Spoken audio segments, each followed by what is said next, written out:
आखिर Hindu Mecca Medina में क्यों नहीं जा सकते? क्या मक्का मदीना में भगवान शिव को कैद किया गया है? और क्या मक्का मदीना में शिवलिंग का अपमान किया जाता है? और इसके साथ ही बात करने वाले हैं कि मक्का मदीना में शैतान कौन है। दोस्तों, ये तो आप जानते ही होंगे कि हिंदुओं के लिए मक्का मदीना जाने पर रोक लगाई है, पर क्या आपने कभी सोचा है कि आखिर इसके पीछे की वजह क्या है? कहीं ऐसा सच में तो नहीं कि मक्का मदीना में शिवलिंग का अपमान किया जाता है और इसी सच को छुपाने के लिए हिंदुओं के मक्का मदीना जाने पर रोक लगाई गई है। और इसके साथ ही यहाँ सबसे बड़ा सवाल यह भी उठता है कि अगर कोई हिंदू जानबूझकर मक्का मदीना में छुपकर प्रवेश ले ले तो उसका क्या हाल किया जाएगा। जानेंगे सब कुछ, इसलिए दोस्तों हमारे साथ इस वीडियो में अंत तक जरूर बने रहे। इससे पहले हमारे चैनल को सब्सक्राइब और वीडियो को लाइक जरूर करें। तो बिना किसी विलंब के आज के इस वीडियो को शुरू करते हैं। दरअसल दोस्तों, आपको बता दें कि मुस्लिम समाज के धार्मिक स्थल मक्का मदीना में जाने पर उन सभी के लोगों के लिए बैन लगाया गया है जो मुस्लिम नहीं हैं।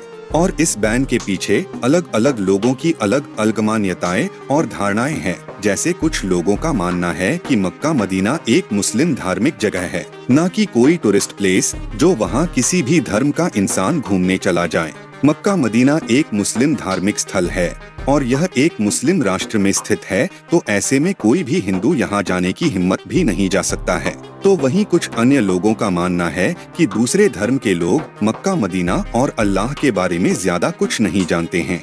ऐसे में ये लोग अल्लाह के प्रति कभी भी अपनी पूरी श्रद्धा नहीं रख सकते हैं, और अगर इस तरह के लोग मक्का मदीना में जाते हैं तो ये उनके अल्लाह का अपमान होगा। इसलिए ऐसे लोगों को मक्का मदीना के दर्शन करने पर बैन लगाया गया है। परंतु इन सभी मान्यताओं में से जो मान्यता या फिर यूं कहें तो कानून सबसे ज्यादा चर्चित रहता है, वह ये है कि कुरान 9:28 में लिखा गया है कि को तुम जो विश्वास करते हो वास्तव में मूर्ति पूजक अशुद्ध होते हैं, इसलिए उन्हें इस साल के बाद पवित्र मस्जिद के पास न जाने दें। वैसे अब दोस्तों, इस स्टेटमेंट से आप समझ ही गए होंगे कि मुस्लिम धर्म ग्रंथ कुरान के अनुसार सभी गैर मुस्लिम लोग अशुद्ध होते हैं, इसलिए उन्हें मक्का मदीना में एंट्री नहीं मिलनी चाहिए। क्या सच में मक्का मदीना में शिवलिंग का अपमान किया जाता है? तो दोस्तों, अगर बात करें कि क्या सच में मक्का मदीना में शिवलिंग का अपमान किया जाता है, तो इसका जवाब है बिल्कुल नहीं, और यह बात बिल्कुल गलत है। दोस्तों, जो लोग अक्सर ये दावा करते हैं कि मक्का मदीना में शिवलिंग का अपमान किया जाता है, उन्हें ये जान लेना बहुत जरूरी है कि मदीना में जिस काले खंभे को वे शिवलिंग समझते हैं, असल में इस्लामिक धर्म के अनुसार वो एक शैतान की मूर्ति है जिसने पैगंबर हजरत मोहम्मद को बहुत ज्यादा परेशान किया था। दरअसल दोस्तों, मक्का में एक बहुत बड़ा खंबा है, इस खंबे को ही शैतान की मूर्ति कहा जाता है और मुस्लिम लोग इस खंबे को कंकड़ों से मरते हैं। आपको बता दें कि मुस्लिमों में कंकड़ों से उस खंबे पर कंकड़ फेंकना एक रिवाज है। यह कहा जाता है कि जब खुदा ने हजरत इब्राहिम की कुर्बानी में हजरत मोहम्मद से उनकी सबसे पसंदीदा चीज मांगी, तो ऐसे में उनके पास सबसे पसंदीदा चीज उनका इकलौता था जिसे वे बहुत प्यार करते थे।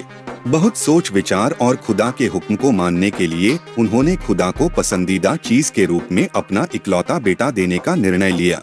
और ऐसे में जब वे अपने बेटे को कुर्बानी के लिए ले जा रहे थे तो रास्ते में उन्हें एक शैतान मिला जो हजरत इब्राहिम को भड़काने लग गया और उन्हें बार बार यह कहने लगा कि आप इस उम्र में अपने बेटे की कुर्बानी क्यों दे रहे हैं, और अब तो इस बुढ़ापे में आपका कोई दूसरा बेटा भी नहीं होगा।